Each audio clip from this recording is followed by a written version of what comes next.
नमस्कार, बहुत बहुत स्वागत है आप सभी का। मैं हूं निखिल सिंह और आप देख रहे हैं टोटल हेल्थ। टोटल हेल्थ में हम बात करते हैं आपके संपूर्ण स्वास्थ्य की और आपको तमाम रोगों, उनके उपचार और चिकित्सा से जुड़ी तमाम जानकारियां देते हैं, आपको जागरूक करते हैं।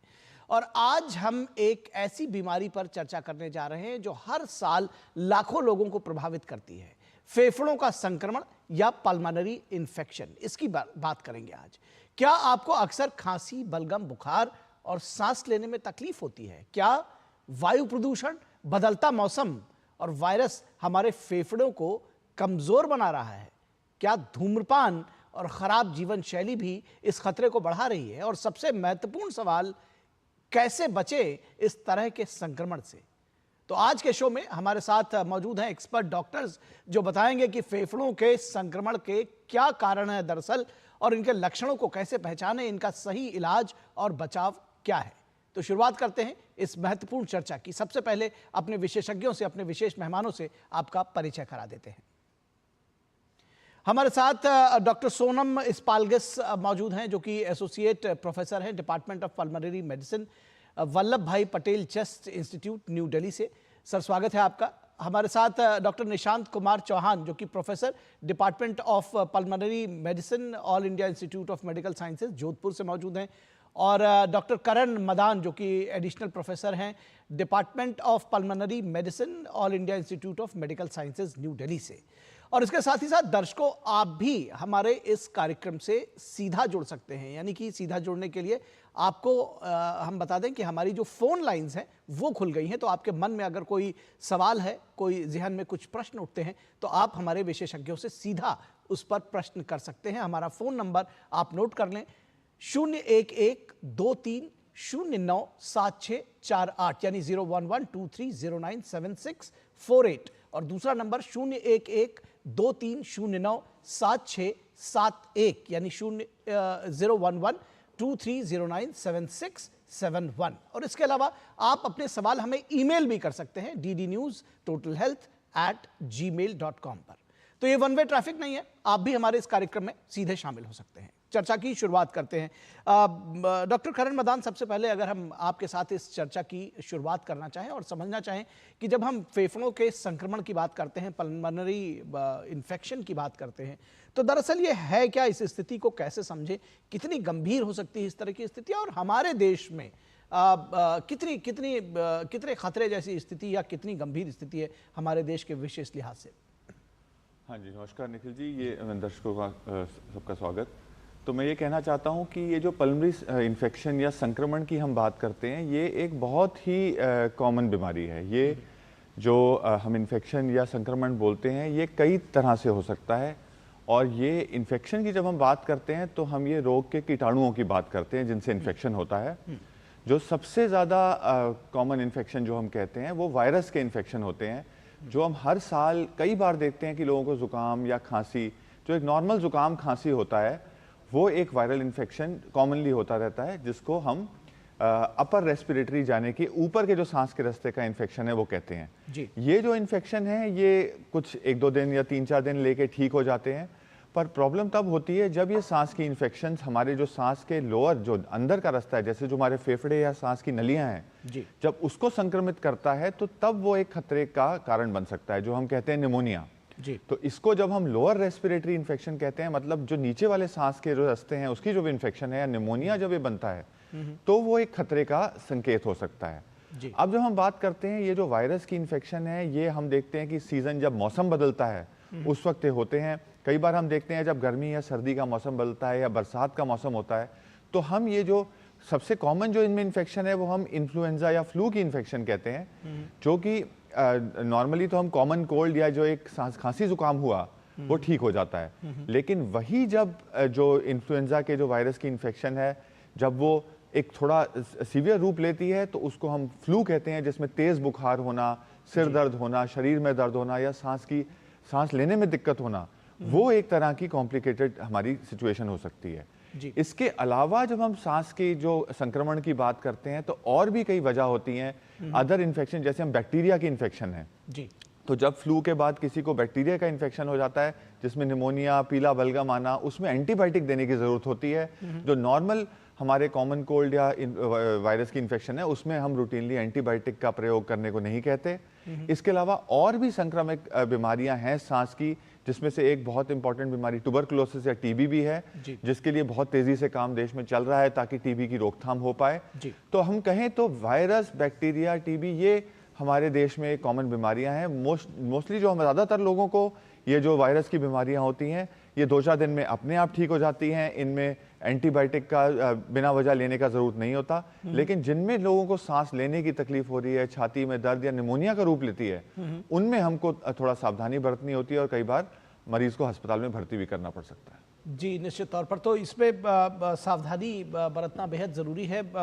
डॉक्टर सोनम, अगर हम आपसे ये जानना समझना चाहें कि जब हम इसके जैसे हमने समझने की कोशिश की कि कितने प्रकार की हो सकती है, तो वायरल इन्फेक्शन से भी हो सकता है, बैक्टीरियल भी हो सकता है, फंगल भी हो सकता है, इन सब के बीच का अगर हम भेद समझना चाहें कि दरअसल ये इसमें अंतर क्या होता है और इनसे अलग अलग कौन सी प्रमुख बीमारियां हैं जो होती हैं। जैसे कि डॉक्टर करण सर ने डिटेल में बताया है कि इनमें अंतर ये होता है कि जो वायरल इन्फेक्शन होता है वो थोड़े समय में मोस्ट ऑफ द टाइम खुद ब खुद रिजोल्व हो जाता है। जो सिम्टम्स आता है कुछ 2-3 दिन में ही खत्म हो जाता है। लेकिन जो बैक्टीरियल इन्फेक्शन या नमूनिया जिसको हम बोलते हैं उसमें वायरल से ज़्यादा कुछ समय ज़्यादा लगेंगे और उनमें फीवर भी आ सकता है, जैसे बुखार भी आ सकता है और उनको टाइम पे ट्रीटमेंट करना पड़ता है, नहीं तो वो कभी कभी कॉम्प्लिकेशन होके ज़्यादा सीवियर फॉर्म में हो सकता है और पेशेंट को कभी एडमिट करने की भी ज़रूरत पड़ता है। जबकि जो सिम्टम्स ट्यूबरकुलोसिस के बता रहा है तो उसमें सिम्टम्स थोड़ा लो ग्रेड के होते हैं। जो बुखार भी है वो थोड़ा कम बुखार हो, शाम को आना या खांसी को थोड़ा लंबा रहना, उसके साथ बलगम आना, कभी कभी खांसी के साथ खून भी आते हैं, वज़न कम होते हैं और ये सिम्टम्स जो है ये थोड़े ज़्यादा देर के लिए मोस्ट ऑफ द टाइम 2 हफ्ते से ज़्यादा हो, थोड़ा सा बुखार रह रहा हो, शाम को थकान आ रहा हो, खांसी ठीक ना हो रहा हो, बलगम आते रह रहा हो, तो ऐसे में जब सिम्टम्स 2 हफ्ते से ज़्यादा हो जाएंगे तो आप हमें सोचना चाहिए कि ये कहीं टीबी ना हो, क्योंकि टीबी का इलाज थोड़ा लंबा भी होता है इलाज के लिए और डायग्नोसिस के लिए भी हमें हॉस्पिटल जाना होता है, अपने आप से दवा ना ले। बाकी जो वायरल है या कोल्ड जिसको हम कॉमन कोल्ड कहते हैं वो तो most of the time spontaneously resolve करते हैं और बैक्टीरियल इन्फेक्शन जो होते हैं उसको हमें एंटीबायोटिक की जरूरत पड़ सकता है और डॉक्टर की सलाह की जरूरत पड़ सकता है। जी। और जब हम फंगल इन्फेक्शन की बात करते हैं डॉक्टर सोनम, तो क्या उससे भी जुड़े हुए कुछ बीमारियां हैं या उसको भी समझने की फंगल इन्फेक्शन भी होते हैं। फंगल इन्फेक्शन फेफड़े को असर करते हैं।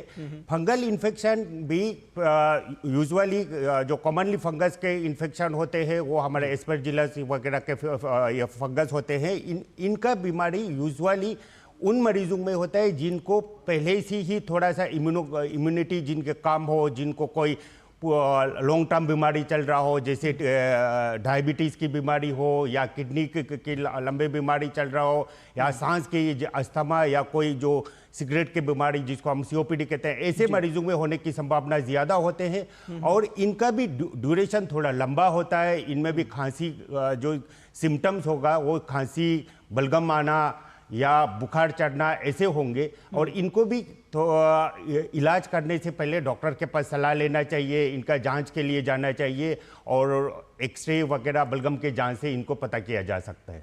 जी, हमारे साथ डॉक्टर निशांत चौहान भी जुड़े हुए हैं। डॉक्टर निशांत, अगर हम इस संक्रमण की बात करें तो कैसे फैलता है, क्योंकि तमाम सारे रोगों की जब हम बात करेंगे एक एक करके तो उनकी तो बात होगी ही, टीबी की बात करेंगे, अस्थमा की बात करेंगे, लेकिन अगर हम एक जनरलाइज वे में समझना चाहें कि आखिर जो फेफड़ों का संक्रमण है कैसे इसका प्रसार कैसे होता है, कैसे आगे बढ़ता है। देखिए, ज्यादातर जैसे आप वायरल इन्फेक्शंस की बात हुई तो वायरल इन्फेक्शन को पहचानना आप सबसे थोड़ा एक आप आसानी से थोड़ा सा कर सकते हैं। जैसे कि अगर लोग एक ही घर में कई लोगों को एक के बाद एक इन्फेक्शन हो रहे हैं, इसका मतलब ये वाला इन्फेक्शन मैक्सिमम केस में वायरल होता है। तो यहाँ पे आप पहचान सकते हैं कि अगर फैमिली में गए या कहीं बाहर घूमने जाते हैं, कुछ लोग कहते हैं हम स्नान के लिए गए बाहर और वहां से हम जुकाम वगैरह और ये सब लेके आ गए, अब सांस में तकलीफ हो रही है, वहां भी कुछ लोगों को था, या कहीं शादी में गए, तो इनमें जैसे वायरल, और ये संक्रमण कैसे होता है, जैसा आपका सवाल रहा, ये श्वास की इन्फेक्शन है ना, जैसे कांटेक्ट है। कोविड के जमाने में हम कहते थे दूरी बना के रखिए, तो वायरल इन्फेक्शन बहुत क्लोज कांटेक्ट में होता है, श्वास से भी हो सकता है, या फिर आपने जैसे छींक किसी ने हमारी हाथ ऐसे फेस पे लगाया और दूसरे से फिर हाथ मिला लिया, और गलती से फिर उसका वो हाथ फिर नाक में उधर या मुंह पे होठों में कहीं टच हो गया, तो आप ये समझ लीजिए उनका जो वायरस सामने का है वो सामने वाले को ग्रसित कर लेता है। ऐसे में फंगल इन्फेक्शन इस तरह से होते नहीं है कॉमनली, और बैक्टीरिया कभी इस तरह से छुआछूत, एक्सेप्ट ये जो टीबी का वायरस है वो भी एक ऐसा है कि वो आपके श्वास के उससे रास्ते से फैलता है, और ज्यादातर ये वायरल और टीबी के इन्फेक्शन है जो आपके क्लोज कॉन्टैक्ट से ऐसे फैलते हैं। तो इसके जब हम बैक्टीरियल इन्फेक्शन की या फंगल इन्फेक्शन की बात करें तो इनकी बात करें डॉक्टर करण, अगर हम आपके पास आपसे समझना चाहें कि जब हम, जैसे कहा गया कि भाई जो वायरल इन्फेक्शन है उसके बारे में तो आसानी से पता चल सकता है, लेकिन जो दूसरे इन्फेक्शन हैं उनके क्या कुछ अलार्मिंग साइंस हैं, क्या लक्षण हैं, कैसे समझें इसको? हाँ, ये बहुत ज़रूरी सवाल पूछा आपने।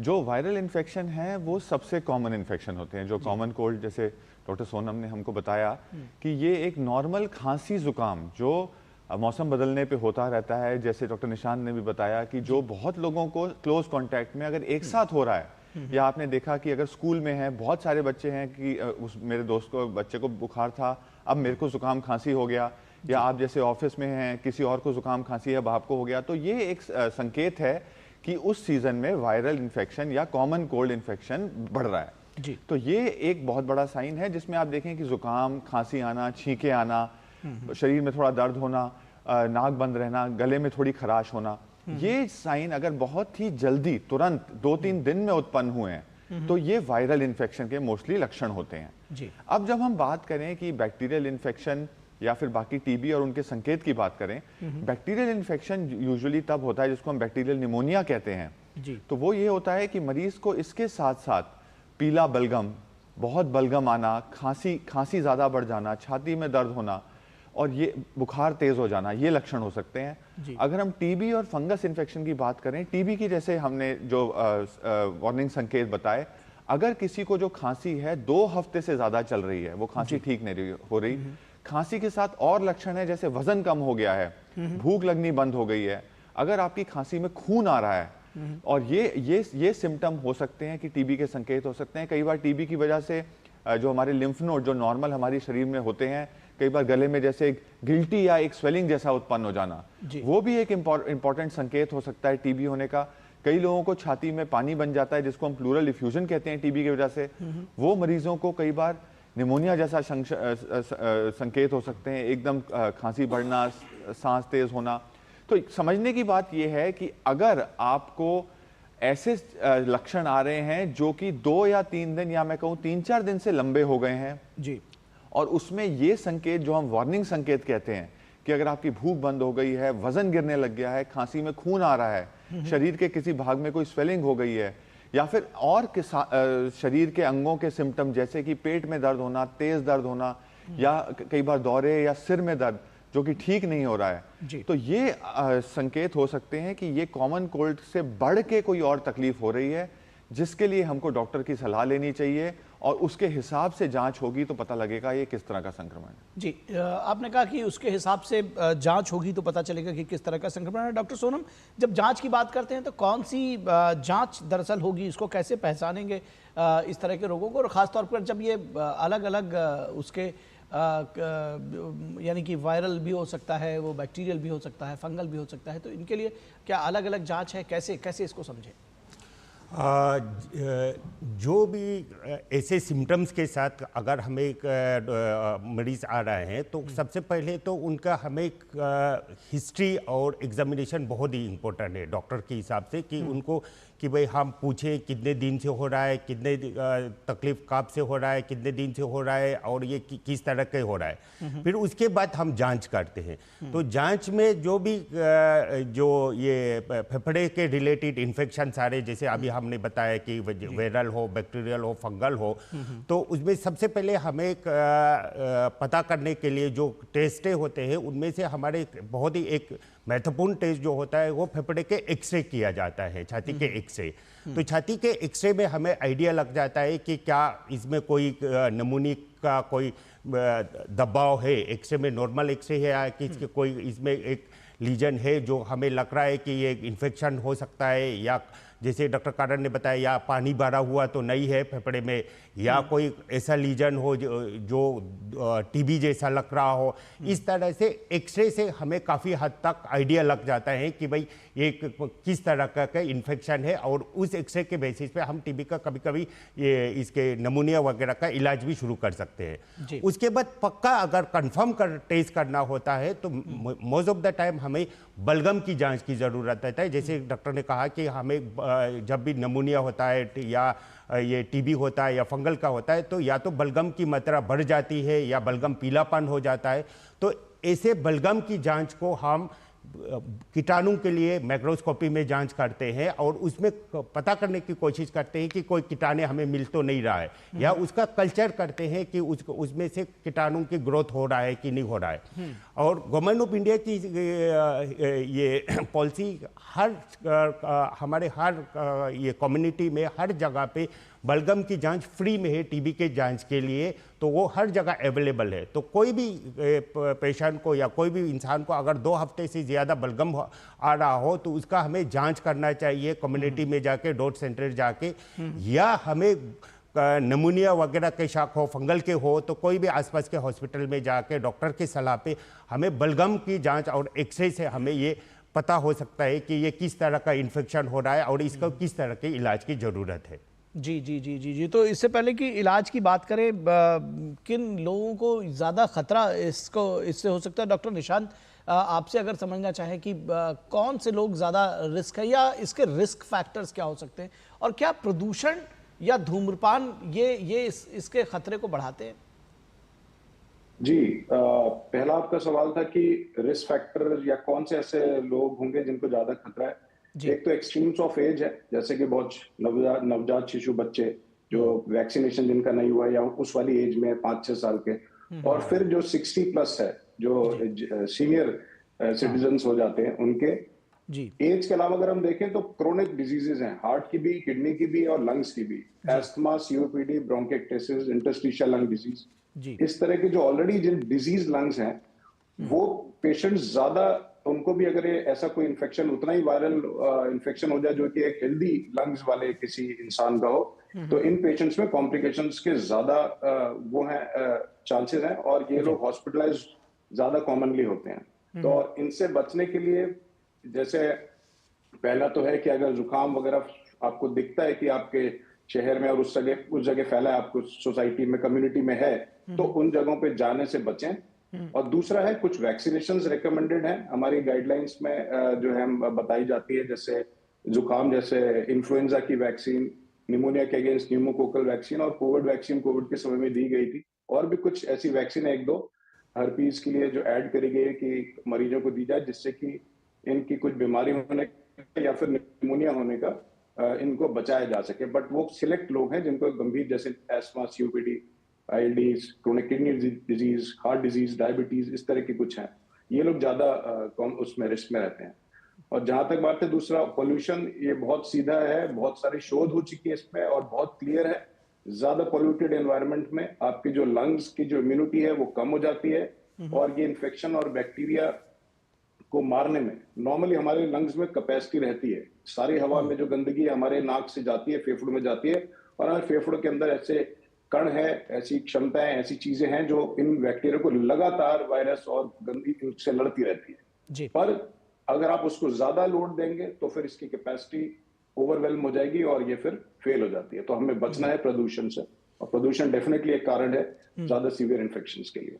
जी, धूम्रपान में भी है। धूम्रपान से भी हमारी जो लोकल इम्यूनिटी है, जो आपकी एयरवे के जो लोकल हमारी कई सारी चीजें होती हैं, जैसे हमारे अंदर छोटे छोटे सीलिया होते हैं जो ऐसे इस तरह से करके फड़फड़ाते हैं और कुछ चीजों को बाहर खांसी करके निकालते हैं। ये वाला फंक्शन हमारा सिगरेट पीने वालों में ज्यादा कम हो जाता है, और इनको इन्फ्लुएंजा होने के रिस्क काफी बढ़ जाते हैं जो सिगरेट स्मोकर्स हैं उनको। जी जी जी जी जी। डॉक्टर करण, कुछ लोग सवाल पूछ रहे हैं, ईमेल कर रहे हैं कि निमोनिया और ब्रोंकाइटिस में क्या फ़र्क है, तो कुछ बीमारियों की भी बात कर लें, फिलहाल तो इनका सवाल ही ले लेते हैं। हाँ जी, तो देखिए निमोनिया हम ये कहते हैं कि जब एक इन्फेक्शन हमारे फेफड़ों मतलब सांस के नीचे वाले हिस्से को इन्वॉल्व कर गई है, उसमें वो संक्रमण पहुंच गया है।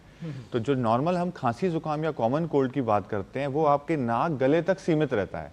उसमें जो खांसी है वो आपकी सांस की नलियों की इरिटेशन से उत्पन्न हो सकती है, लेकिन वो आपके फेफड़ों के अंदर एक तरह का, जैसे हम निमोनिया ये कहते हैं कि वहां पे फेफड़े के उस हिस्से में जो फेफड़ा हवा से भरा होता है वो इन्फेक्शन से भर के सॉलिड हो जाता है, मतलब टाइट हो जाता है, जो एक्सरे पे हम एक निशान की तरह देख पाते हैं। तो निमोनिया की जब हम बात करते हैं उसका मतलब ये है कि हमारे सांस के नीचे वाले रास्ते या फेफड़ों के अंदर वो एक प्रॉब्लम उत्पन्न हो गई है। जो हम ब्रोंकाइटिस की बात करते हैं, ब्रोंकाई का मतलब हमारी सांस की नली, सांस की नलियों को हम ब्रोंकाई कहते हैं। ब्रोंकाइटिस का मतलब उनमें सूजन। तो जो ब्रोंकाइटिस है उसका मतलब ये नहीं है कि वो हर बार इन्फेक्शन है।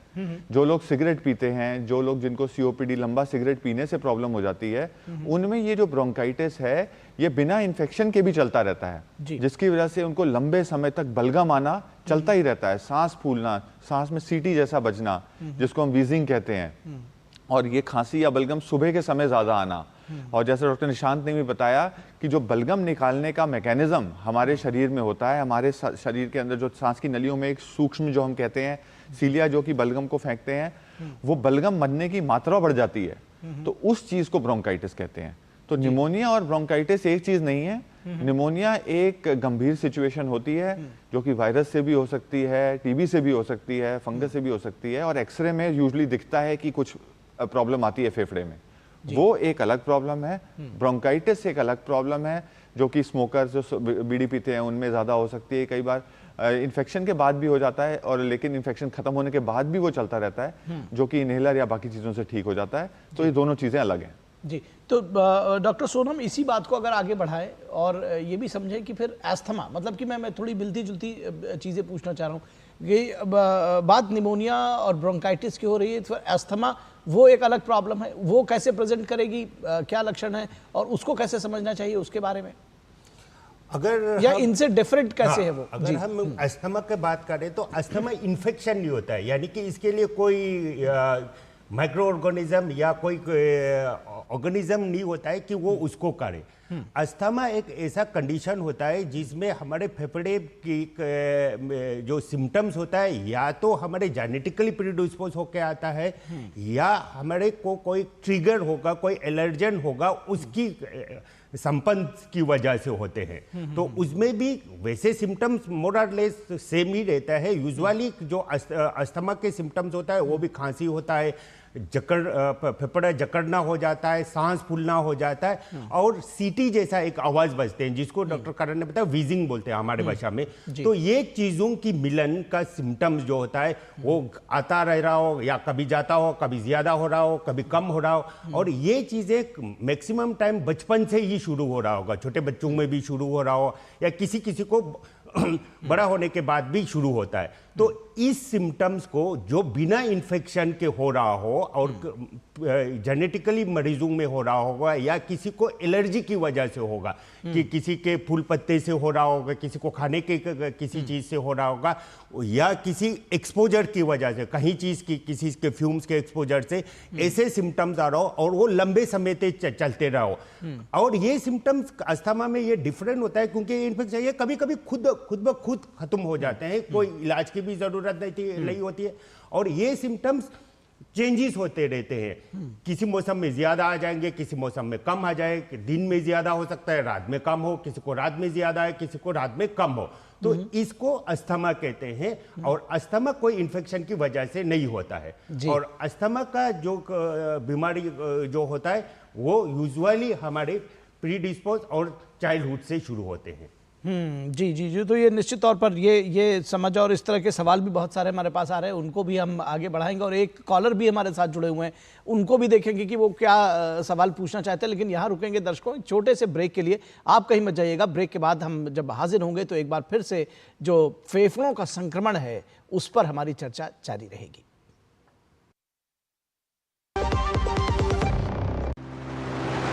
भारत सरकार द्वारा किसानों के विकास के लिए कई योजनाएं चलाई जा रही हैं।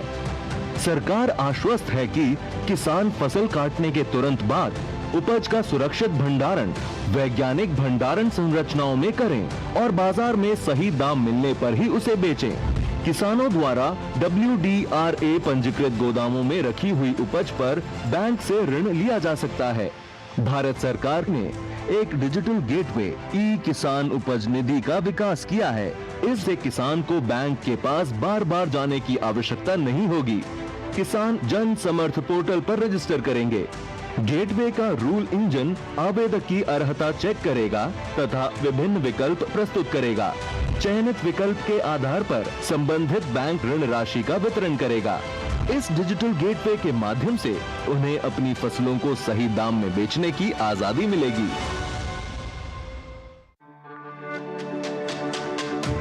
मेरी पसंद, मेरी पसंद, मेरी पसंद, मेरी पसंद, हमारी पसंद, हम सबकी पसंद। मजबूत देश का मजबूत सरिया हो गया स्टील।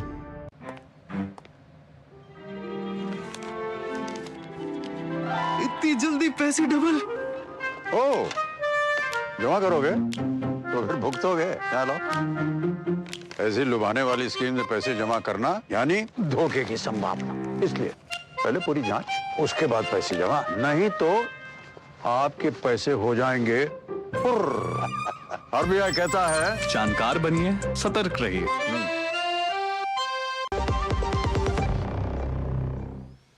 ब्रेक के बाद एक बार फिर आप सभी का स्वागत है और हम चर्चा कर रहे हैं फेफड़ों के संक्रमण की यानी कि पल्मोनरी इन्फेक्शंस की। और इस विषय पर हमारे साथ खास मेहमान जुड़े हुए हैं जो आपके सवालों का जवाब भी देने के लिए तैयार है। और एक कॉलर हमारे साथ जुड़ गए हैं, चंद्रनाथ त्रिवेदी, जो कि ओडिशा से हमको कॉल कर रहे हैं। जी चंद्रनाथ जी, पूछिए अपना सवाल। नमस्कार डॉक्टर साहब। नमस्कार। एक्चुअली हमारा सवाल ये था कि एक लोग हैं वो उनका अचानक जो है उनको 2-3 दिन बुखार आया और उसके बाद जो है अचानक वो चक्कर खा के गिर गए। तो पता चला कि जब उनको तुरंत इमरजेंसी में ले जाया गया तो डॉक्टर ने बताया कि इनको जो है वो निमोनिया हुआ है जी। बाकी और भी चेक किया तो पता चला कि MOD बताया उन्होंने, मल्टी ऑर्गन डिस्फंक्शन भी बताया जी। और उनको 3 दिन करीब जो है ICU में रखा। उसके बाद धीमे धीमे मतलब उनको वार्ड में भी 10-12 दिन रखा। तो बताया कि इनका ब्रेन में भी थोड़ा सा इफेक्ट हुआ है और उनको काफी दिन तक और बाकी दवा चली। इसके साथ ही साथ उनको लिवेरा 500 दी कंटिन्यू करने के लिए जी। तो करीब 6 महीने से लिवेरा 500 चल रही है। तो इस कंडीशन में पहले तो मैं ये जानना चाहता हूँ कि अचानक 2-3 दिन बुखार में ही इतनी कैसे हालत खराब हो गई, क्या वजह हो सकती है? और दूसरा ये है कि ब्रेन में कैसे असर पड़ा और आगे इसका इफेक्ट आगे ना रहे, क्या प्रिकॉशनरी मेजर्स लेने चाहिए? जी डॉक्टर करण, आप इनका सवाल लेना चाहेंगे? देखिए, ये बहुत ही ज़रूरी सवाल इन्होंने पूछा कि एक छाती की इन्फेक्शन हुई, कुछ दिन का बुखार हुआ, उसके बाद ऐसा हुआ कि MOD जो उन्होंने बोला मल्टी ऑर्गन डिस्फंक्शन टाइप की चीज़ हुई और ब्रेन का भी इन्फेक्शन। तो ये एक समझना ज़रूरी है कि जब हम कहते हैं कि सांस का जो एक संक्रमण है वो कई बार कुछ लोगों में वो सांस तक सीमित नहीं रहता जी। जो इन्फेक्शन या संक्रमण है, जब कई बार वो फेफड़ों के अलावा बाकी ऑर्गन्स को या बाकी शरीर के अंगों को अफेक्ट करने लग जाता है तो वो एक गंभीर सिचुएशन होती है। जो इन्होंने शब्द यूज किया मल्टी ऑर्गन डिस्फंक्शन, मल्टी मतलब एक से ज्यादा ऑर्गन्स की सही से काम ना करना।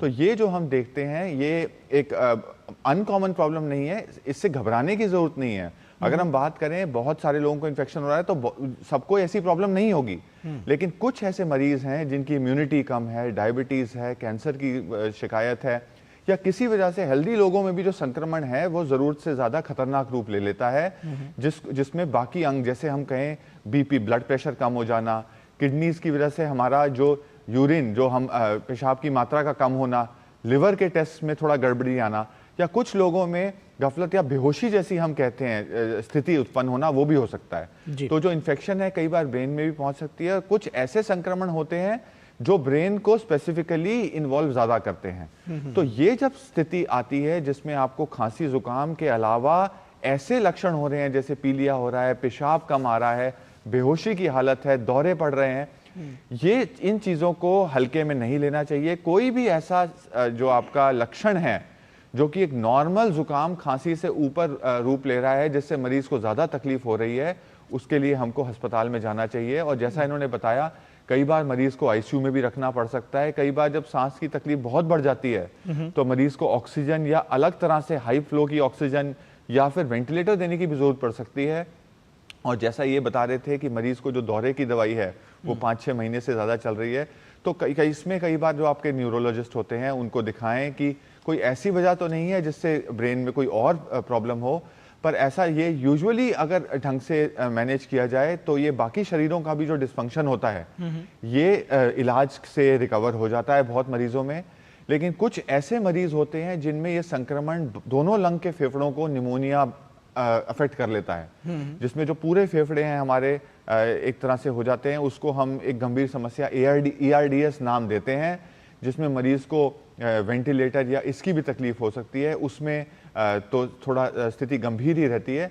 लेकिन इससे समझना हम चाहें तो ये मैसेज लें कि अगर आपकी जो संक्रमण की चीज़ जो जुकाम खांसी से शुरू हुई थी, अब आपको ऐसे लक्षण दिख रहे हैं जिसमें चिंता का विषय, जैसा मैंने बताया, तो आप तुरंत डॉक्टर की सलाह लें और अपनी जांच कराएं।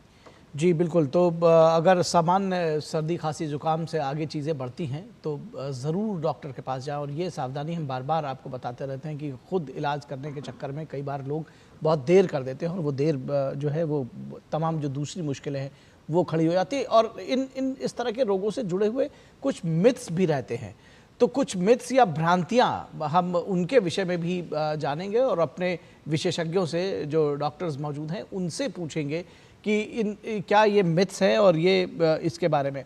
तो सबसे पहले शुरुआत करेंगे और डॉक्टर सुमन आपके पास आएंगे और ये जानना चाहेंगे कि क्या ठंडा पानी या ठंडी हवा में जाने से फेफड़ों का संक्रमण हो जाता है? ठंडे पानी या ठंडे हवा से कभी कभी वायरल हमारे इन्फेक्शन का बढ़ सकता है या कभी हो सकता है, या मौसम चेंजेस हो जाए, ठंडा हवा हो जाए तो उस दौरान में कोल्ड हो सकता है।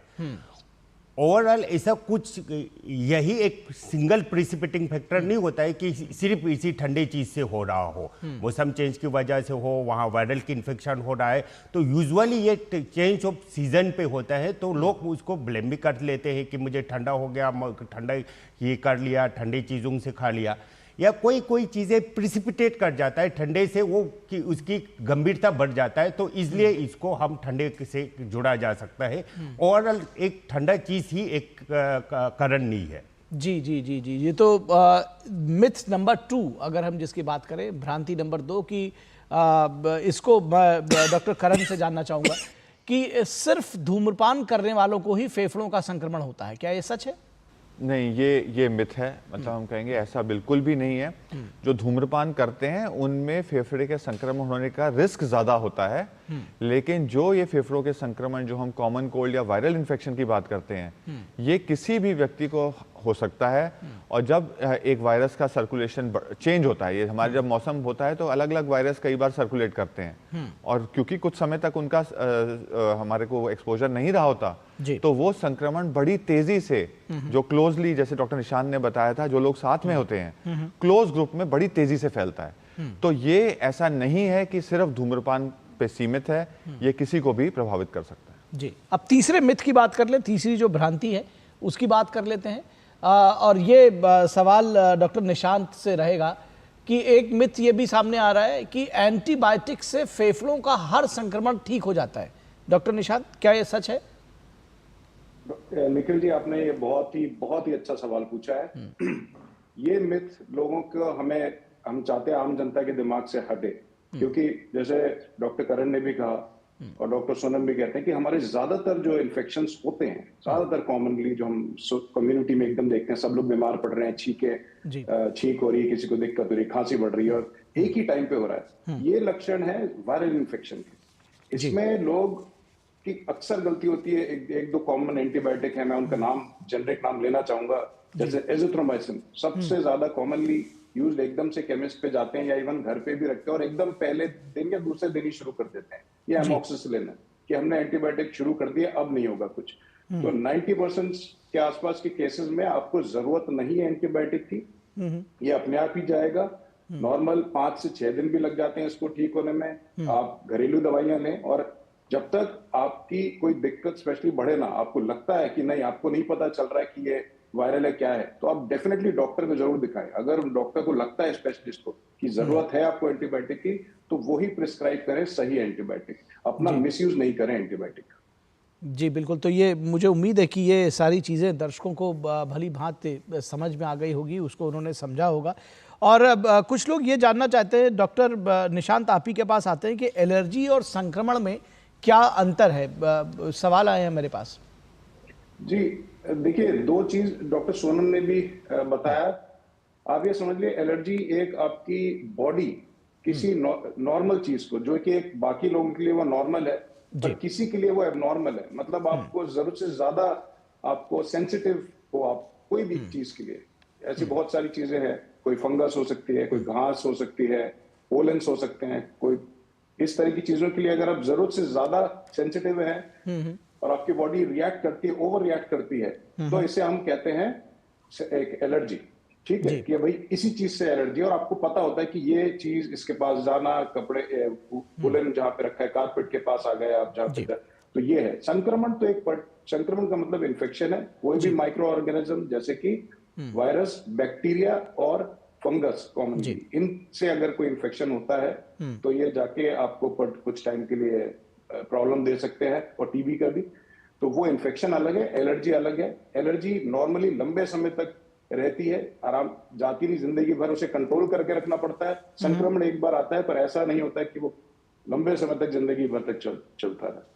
जी डॉक्टर सोनम, कुछ सवाल और भी इस तरह से आ रहे हैं कि क्या ये जो संक्रमण की जब बात करते हैं, फेफड़ों के संक्रमण की, तो क्या ये आनुवांशिक हो सकता है, या जिन लोगों को डायबिटीज़ है क्या वो ज़्यादा उनके ऊपर रिस्क है?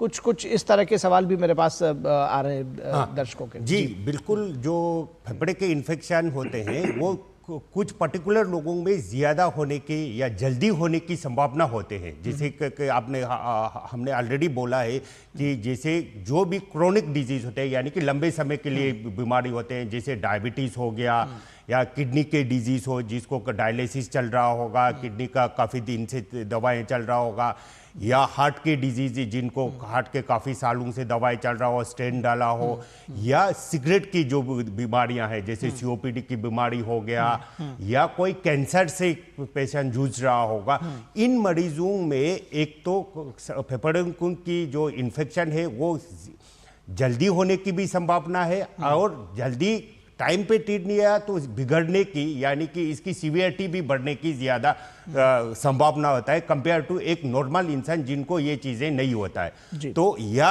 जिनको इम्यूनोसप्रेशन के जो दवाएं चल रहा होगा, जैसे स्टीरॉयड की दवाएं खाना पड़ता है कोई मरीजों को, या कैंसर के दवाएं चलते रह रहे होते हैं, तो ऐसे मरीजों को हमेशा थोड़ा ज़्यादा रिस्क रहता है नॉर्मल लोगों से। और जो क्रोनिकली सिंपल सिगरेट भी पी रहा हो उनको भी ये सारी संभावना ज़्यादा होता है, और बीमारी का जो सीवियरिटी है वो भी ज़्यादा होने की संभावना रहते हैं। जी निश्चित तौर पर। डॉक्टर करण, वायरल और बैक्टीरियल जब इन्फेक्शन है या फंगल इन्फेक्शन है तो इनका इलाज भी जाहिर तौर पर अलग अलग चलता होगा, कैसे इस अंतर को समझे, कैसे चलता है?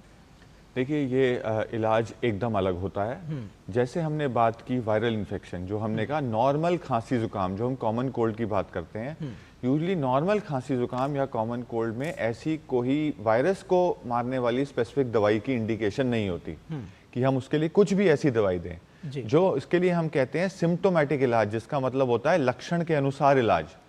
जो लक्षण है, जैसे खांसी या छींक आ रही है तो छींक आने की हम जो दवाई दें, बुखार आ रहा है तो पैरासीटामोल की बुखार की दवाई दें, और बाकी इसको जस्ट इंतजार करें और वो ठीक हो जाता है। जो हम बात करते हैं, कोई लोगों को इन्फ्लुएंजा, जो हम फ्लू कहते हैं, वो वही जो कॉमन कोल्ड का जो वायरस होता है, इन्फ्लुएंजा का वायरस जो होता है, वो जब एक थोड़ी ज़्यादा सीवियर लक्षण प्रेजेंट करता है, जैसे बहुत तेज बुखार आना, खांसी आना, सांस फूलना, उस तरह की चीज़ जिसको हम फ्लू कहते हैं। तो कॉमन कोल्ड और इन्फ्लुएंजा उसी वायरस से होने वाली एक कम गंभीरता वाली स्थिति होती है और एक ज़्यादा गंभीरता वाली।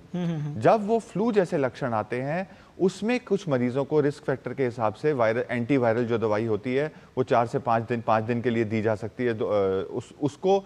लेकिन ये नहीं है कि उसको भी सब लोगों को लेने की ज़रूरत होती है। उसको भी देने से ये होता है कि आपकी जो बीमारी के जो ड्यूरेशन है वो होता है 1-2 दिन कम हो जाए, आप थोड़ा जल्दी रिकवर कर जाएं। लेकिन जिनकी इम्यूनिटी कम है, जैसे लोगों का डॉक्टर सोनम ने भी बताया, उनमें वो एंटीवायरल दवाई दी जा सकती है। लेकिन वायरल इन्फेक्शन मोस्टली बिना इलाज या बिना दवाई के ही ठीक होते हैं। वो बॉडी अपनी इम्यूनिटी फाइट करके कर लेती है। अब जो हमने बात की बैक्टीरियल इन्फेक्शन की, बैक्टीरियल इन्फेक्शन जब थोड़ा ज्यादा रूप लेता है तो उसमें एंटीबायोटिक देना पड़ता है और एंटीबायोटिक जरूरी हो जाता है। तो एंटीबायोटिक की जरूरत यूजली बैक्टीरियल इन्फेक्शन में पड़ती है। आपके डॉक्टर को अगर लग रहा है कि ये अब एक बैक्टीरियल इन्फेक्शन हो गया है जिसमें हमको एंटीबायोटिक देने की जरूरत है, उसके लक्षण हो सकते हैं कई बार तेज बुखार, पीला बलगम आना और छाती में निमोनिया का एक पैच जैसा दिखना एक्सरे में, तो उस स्थिति में एंटीबायोटिक का प्रयोग किया जा सकता है। जब हम बात करते हैं टीबी की, टीबी का इलाज एकदम अलग है। उसमें भी एक तरह की एंटीबायोटिक दी जाती हैं जो कॉम्बिनेशन एंटीबायोटिक होती हैं। 3-4 दवाइयां होती हैं जो इलाज हमारा 6 महीने तक चलता है। और जो हम फंगस की बात करते हैं उसके लिए एंटी फंगल अलग दवाई होती है। बट फंगल इन्फेक्शन बहुत कॉमन इन्फेक्शन नहीं है।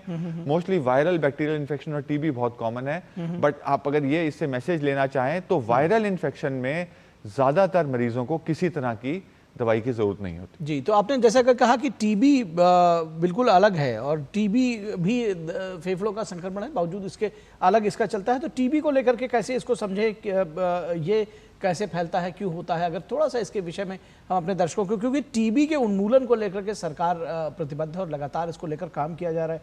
डॉक्टर सोनम, इसके विषय में क्या बताएंगे, कैसे इसका इलाज चलता है, क्या कुछ किया जाना चाहिए? टीबी अगर किसी को कंफर्म हो गया तो टीबी का इलाज करना बहुत ही जरूरी है। और फेफड़े के टीबी इसलिए जरूरी है क्योंकि ये फिर फैलते हैं। हमारे खांसी के जुकाम के जरिए घर वालों को भी फैल सकता है, जो उसके साथ बैठे हुए उनको भी फैल सकता है। और टीबी को ठीक होने में काफ़ी टाइम लेता है। टीबी को जैसे डॉक्टर साहब ने कहा कि वो वायरल या बैक्टीरियल के जैसा हफ्ता 10 दिन में ठीक नहीं होंगे, इनको ठीक होने के लिए काफ़ी समय लगता है। तो टीबी का इलाज जब भी करना हो तो टीबी का इलाज के लिए कम से कम 4 दवाइयों का संबंध में देते हैं, 4 एंटीबायोटिक कम से कम देते हैं। और ये दवाई कम से कम 6 महीने के लिए होते हैं। तो अगर ये 6 महीने का दवाई शुरू होकर अगर हमने ट्रीटमेंट शुरू किया तो 1 महीने के अंदर लक्षण खत्म होना, इंप्रूवमेंट होना शुरू हो जाता है। लेकिन टीबी को बिल्कुल खत्म करने के लिए उसका दवाई को पूरे 6 महीना खाना जरूरी होता है। जैसे बहुत से लोग क्या करते हैं कि 1 महीना 1.5 महीने में अगर उसका लक्षण खत्म हो गया, उसको अच्छा लगने लग गया तो दवाई छोड़ देते हैं। तो उससे टीबी दोबारा होने की संभावना रहती है और दोबारा होगा तो उससे भयंकर टाइप के बीमारी होते हैं जिन पे दवाइयाँ लगता नहीं है। और हमारे गवर्नमेंट ऑफ इंडिया की तरफ से टीबी का इलाज इंडिया के हर एक कोने में फ्री ऑफ कॉस्ट हमें मिलता है। हर डॉट सेंटर पे, चाहे वो जितना भी प्रीफ्री जगह पे है, वहाँ पे हमें टीबी के दवाइयाँ फ्री ऑफ कॉस्ट मिलता है। और कोई भी इंसान हो वो वहीं से लेना चाहिए और वो वहीं पे खिलाते हैं। तो ये टीबी के हमारे TB national programme elimination programme के द्वारा हमें टीबी के इलाज हर जगह पे मौजूद है। तो हमें कोई भी टीबी के पेशेंट हो तो उसको वहीं पे जाके दवाइयों को, और दवाइयों के बीच में नाका कभी ना डालें। दवाइयों को जितना ज़रूरत है 6 महीने के बीच में कभी छोड़े नहीं और हमेशा डॉक्टर की सलाह पे ही इलाज करें। जी जी जी जी, तो बेहद ज़रूरी है कि जो टीबी का इलाज एक बार शुरू होता है, जैसा कि डॉक्टर सोनम ने बताया कि तमाम डॉट केंद्र सेंटर्स हैं पूरे देश भर में, फ्री ऑफ कॉस्ट बिल्कुल उसका इलाज किया जाता है। लेकिन दवा एक बार शुरू हो तो उसको छोड़े मत। और निश्चित तौर पर टीबी का जो उन्मूलन का जो अभियान है वो आगे बढ़ता रहेगा, यानी कि उन्मूलन उसका होगा। खतरे को इसके कम कैसे करें इस विषय पर भी बात करेंगे। लेकिन हमारे साथ एक कॉलर जुड़े हुए हैं, दिमाग मैती, जो कि ओडिशा से कॉल कर रहे हैं। जी मैती साहब, पूछिए अपना सवाल। मेरा जो है, हमारा सेकेंड टाइम कोविड होने के बाद मेरा लंग्स में इन्फेक्शन हो गया था। उसके बाद हमारा कोई भी सीजन चेंज में मेरे को बहुत जोर बुखार और खांसी होता था। तो डॉक्टर लोग हमको 25-30 को करके एंटीबायोटिक देता था हर साल। ऐसे 5-6 साल होने के बाद अभी हमें दूसरा डॉक्टर को देखे, वो बोला आपका आस्था है, आस्था का ट्रीटमेंट कर रहे हैं। एक डॉक्टर बोला आप, हमारा दूसरा प्रश्न है सर, इसका क्या करेंगे आप? जो निमोनिया का जो वैक्सीन है निमोवैक, तो कोई भी ले सकता है क्या, कोई भी टाइम? ठीक है डॉक्टर सोनम, आप इनका सवाल लेना चाहेंगे? पहला वाला क्वेश्चन क्या था इनका? पहला वाला ये सवाल है कि इनको कोविड-19 हो गया था और उसके बाद से जो इनको जो खांसी वगैरह है वो बार बार रिपीट हो रही है।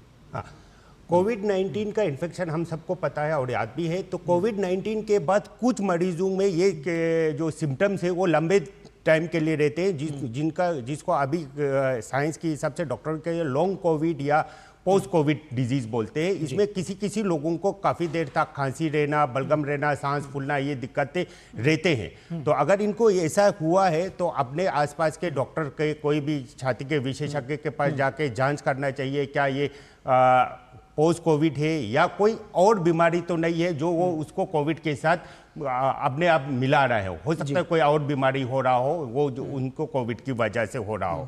तो हाँ है, कुछ परसेंट में, सारे में नहीं, कुछ मामूली सी परसेंट में कोविड की वजह से लंबे समय तक सिम्टम्स रह सकता है, बीमारी रह सकता है। अच्छा, दूसरा क्वेश्चन उन्होंने कहा कि निमोनिया की जो निमोकोकल वैक्सीन है वो सबको दे सकते हैं कि नहीं। अपने आप से मेरा सजेशन तो यही है, अपने आप से कोई भी चीज़ खुद ना ले, खुद इलाज ना करे। हाँ, निमोकोकल वैक्सीनेशन अभी हमारे इंडिया में अवेलेबल है और देते भी हैं, लेकिन कुछ एज ग्रुप होते हैं, कौन से एज ग्रुप में देना है, कब देना है और किन किन मरीजों को देना है। जैसे हमने पहले ही बोला था कि कुछ मरीजों को वो हमेशा इंडिकेटेड होता है, कुछ एज ग्रुप में ये हमेशा इंडिकेटेड होता है। तो अपने मर्जी से कभी ना ले और डॉक्टर की सलाह पे ही ले। जी जी जी जी जी डॉक्टर की सलाह पर ले। जब वैक्सीन्स की बात होती है तो अगर डॉक्टर निशांत वैक्सीनेशन के विषय में समझना चाहें और जानना चाहें, एक तो ये भी समझेंगे क्या टीबी को लेकर के उसके लिए भी किसी तरह का वैक्सीनेशन की यानी उस पर रिसर्च कोई उस पर काम हो रहा है क्या, एक तो ये भी जानना चाहेंगे। और जब हम फेफड़ों के संक्रमण की बात करते हैं तो किस तरह के वैक्सीन्स हैं जो दी जा सकती हैं, क्या जानकारी है इस बारे में?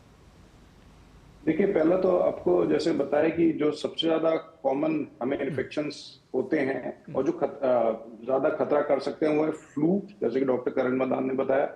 तो फ्लू के लिए आपकी इन्फ्लुएंजा वैक्सीन मार्केट में हर साल आती है एक नए स्ट्रेन के साथ, क्योंकि ये जो स्ट्रेन है वायरस का ये बदलता रहता है, तो ये हर साल एक चेंज होता है। वो कुछ कंट्रीज में रेगुलर आम जनता भी लगा लेती है, पर हमारे देश में ऐसा इतना पॉसिबल नहीं कि हर कोई अफोर्ड करे। तो अगर लगाना भी है तो डॉक्टर की सलाह ले, और क्योंकि उसके कुछ साइड इफेक्ट्स और वो भी होता है कॉन्ट्राइंडिकेशन। तो अदरवाइज जो क्रोनिक लंग डिजीज हैं जैसे सीओपीडी, ब्रोंकाइटिस हो गया, एस्मा भी हो गया आपका, तो इनके मरीजों को हम एडवाइस करते हैं कि इन्फ्लुएंजा की वैक्सीन लगाएं। कुछ 65 साल एक एज ग्रुप है, 60 से 65, नॉर्मली 65 के ऊपर हम ये एडवाइस करते हैं कि निमोनिया जो कि वायरल वाला निमोनिया नहीं है, न्यूमोकोकल कहते हैं, तो 13 तरह के 23 तरह के, तो कई 2 तरह के हैं, उनको कुछ गैप के बाद लगाया जाता है। तो ये वैक्सीन हैं जो आपको निमोनिया से बचाव, या अगर निमोनिया हो जाता है तो अगर होता है तो उसकी सिवियरिटी एटलीस्ट कम हो, आप बहुत खतरनाक आईसीयू तक ना पहुंच पाए, तो उसको रोकने के लिए थोड़ी कारगर साबित हो सकती है।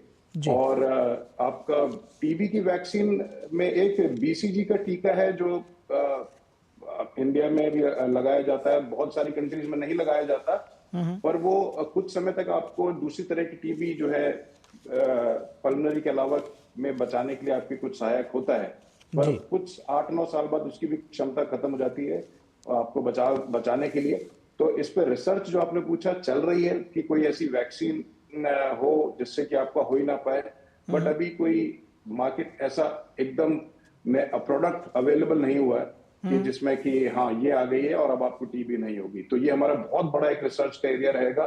जिस दिन अगर ऐसी वैक्सीनेशन आ जाए तो आप ये समझ लीजिए कि टीबी के उन्मूलन या उसको हटाने के लिए हमारी जो मेहनत है वो काफी कारगर साबित होगी। पर अभी के लिए बहुत टीबी की वैक्सीन ऐसी अवेलेबल नहीं है जो इफेक्टिव तरीके से आपको टीबी से बचा दे। जी जी जी जी जी जी निश्चित तौर पर। तो यहाँ रुकेंगे एक छोटे से ब्रेक के लिए दर्शकों, और ब्रेक के बाद जब वापस लौटेंगे तो किस तरह से बचाव किया जाए, क्या सावधानियां हैं, क्या जो मॉडर्न मेडिसिन है उसमें क्या रिसर्चेज हो रही, इन सब विषयों पर भी बात करेंगे फेफड़ों के संक्रमण से जुड़े हुए। रुकेंगे एक ब्रेक के लिए, कहीं मत जाइएगा, जल्द हाजिर होंगे।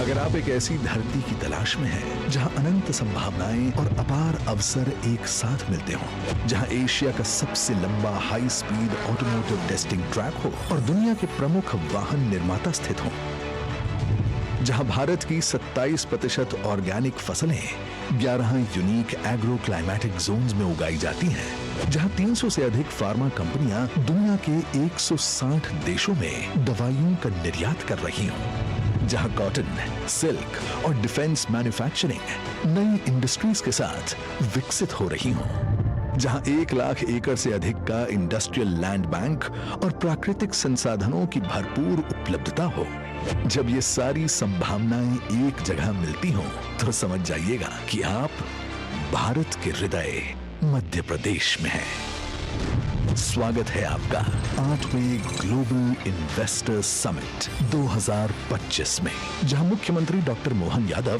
प्रधानमंत्री श्री नरेंद्र मोदी के विकसित भारत के विजन को आगे बढ़ा रहे हैं।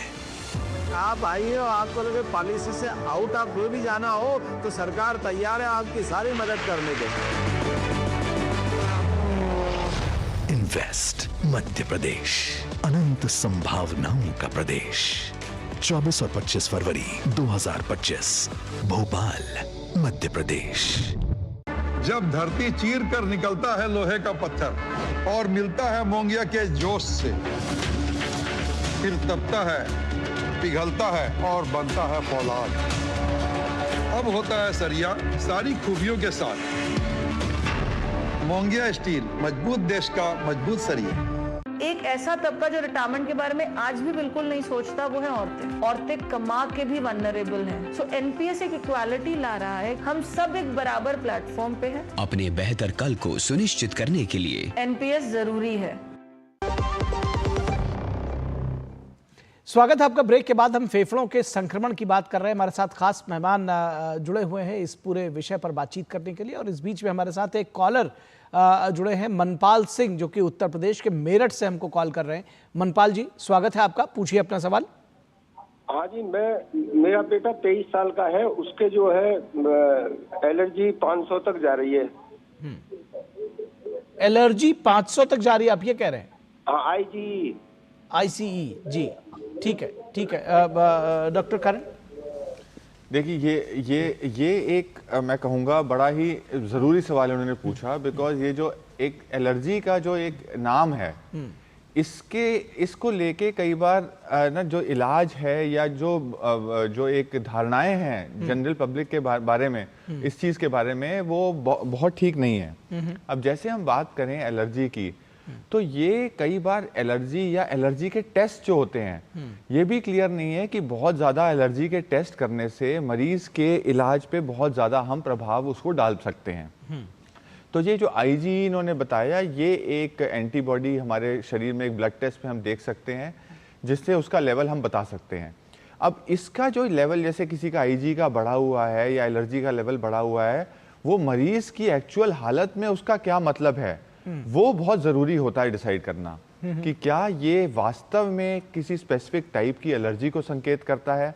एक स्पेसिफिक एलर्जी जो बीमारी अस्थमा के मरीजों में देखी जाती है, उसको हम ABPA कहते हैं, जो कि एक फंगस की स्पेसिफिक एलर्जी की प्रॉब्लम होती है, जिसको किसी स्पेशलिस्ट सेंटर पे डायग्नोस करके इलाज किया जाता है। लेकिन क्या होता है कि ये जो एलर्जी के टेस्ट हैं, ये बहुत ही कॉमनली प्रिस्क्राइब किए जाते हैं, और एक 50-100 तरह की एलर्जी का टेस्ट करके मरीज को ये बताया जाता है आपको 20 तरह से इन 50 चीज़ों से एलर्जी है, आप ये नहीं खाएं, ये नहीं पिएं। तो बहुत सारे मरीज बहुत एक्चुअल में कंफ्यूज हो जाते हैं, क्योंकि हम ये एलर्जी के टेस्ट अगर ठीक कॉन्टेक्स्ट में और ढंग से करके, ढंग से मरीज को इंटरप्रेट करके नहीं बताएंगे, तो मरीजों के अंदर जो ये भय और एक तरह के कंफ्यूजन की स्थिति बढ़ती है। तो मेरा इनको कहना, हमारे कॉलर जो मनपाल सिंह जी को, यही है कि सिर्फ एक टेस्ट की वैल्यू पे हम कई बार नहीं जाएं। हाँ, ये वैल्यू का जो मात्रा आप बता रहे हैं ये बढ़ी हुई है, लेकिन किसी स्पेशलिस्ट को दिखाएं, और ताकि उसमें ये पता लग सके कि वास्तव में ये जो बढ़े हुए टेस्ट की वैल्यू है, इसका क्या मतलब है। तो अगर मैं इसको संक्षेप में कहना चाहूँ तो यही है कि ये जो एलर्जी के टेस्ट हैं सिर्फ एक ब्लड टेस्ट की रिपोर्ट के ऊपर, अगर मरीज को और बहुत ज्यादा कोई सिम्टम नहीं है, कई बार बहुत ज्यादा ये चिंता का विषय नहीं होता, स्पेशलिस्ट देख के आपको बता सकते हैं कि ये एलर्जी टेस्ट की जो वैल्यू ऊपर नीचे आ रही है उसका क्या मतलब है। जी जी जी जी डॉक्टर निशांत, बहुत सारे लोग ये सवाल पूछ रहे हैं और हम प्रोग्राम के अंत में आ गए, तो मैं चाहूँगा कि आप संक्षेप में थोड़ा बताएं। एक तो फेफड़ों का जो ट्रांसप्लांट होता है, ये सवाल पूछा जा रहा है कि भाई उसकी ज़रूरत कब पड़ती है, और जो हमारे देश में स्थिति है फेफड़ों के ट्रांसप्लांट की, कैसे इसको समझना चाहिए? जी, ये भी काफ़ी आपका उचित सवाल है। और ये काफ़ी रिसेंट चीज़ है जो शुरू हमारी हुई है कोई भी क्रोनिक लंग डिजीज की ट्रीटमेंट के लिए। तो पहला तो ये चीज है कि ये जो हम लंग ट्रांसप्लांट करते हैं ये नॉर्मली लंबी सांस की फेफड़ों की बीमारी के लिए किया जाता है। ये नहीं कि 10 दिन या 5 दिन में कुछ और डॉक्टर आपको कह दे अब आप लंग ट्रांसप्लांट करवा लो, आप ठीक नहीं हो सकते। दुनिया में जब विदेशों में पहले शुरू हुआ तो 2 बीमारियों के लिए वहां कॉमन है, हिंदुस्तान में भी अभी वही है कि एक तो इंटरस्टिशियल लंग डिजीज है और एक है सीओपीडी।